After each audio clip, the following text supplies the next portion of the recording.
ചെറിയ ചെറിയ കാര്യങ്ങൾക്ക് വലിയ പരിഗണന നൽകുമ്പോഴാണ് നമുക്ക് വലിയ ദറജകൾ ഉയർത്തപ്പെടുന്നത്. ചെറിയ വിഷയങ്ങളിൽ വലിയ സൂക്ഷ്മത വേണം. 10,000 രൂപ ഒരു കള്ളൻ്റെ അടുത്ത് കൊടുത്തിട്ട് ഇവിടെ പിടിക്കുക എന്ന് പറഞ്ഞാൽ ഓൻ അങ്ങനെ കൈ പിടിച്ചാണ് നിൽക്കും. ചങ്ങായി ഇപ്പോൾ എവിടേക്കാ പോയത്, ഓൻ വന്നിട്ടുമാണല്ലോ അതാണ് കൊടുത്തുങ്ങാണ്ട് കക്കാൻ പോകാനെന്നാ. 10,000 റുപ്യ കള്ളനും സൂക്ഷിക്കും. 10 പൈസ സൂക്ഷിക്കണമെങ്കിൽ ഏറ്റവും വലിയ മുത്തഖിയായിരിക്കണം. ചെറിയ കാര്യങ്ങൾക്കാണ് കൂടുതൽ തഖ്വ ആവശ്യമുള്ളത്, വലിയ കാര്യങ്ങൾക്കല്ല.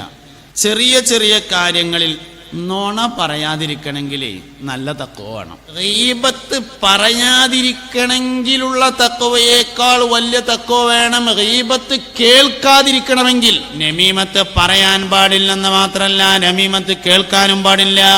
കളവ് പറയാൻ പാടില്ലെന്ന് മാത്രമല്ല, കളവ് പറയുന്നത് കേൾക്കാനും പാടില്ല. ചെയ്യാൻ പാടില്ലാത്തൊരു കാര്യവും കാണാനും പാടില്ല, കേൾക്കാനും പാടില്ല.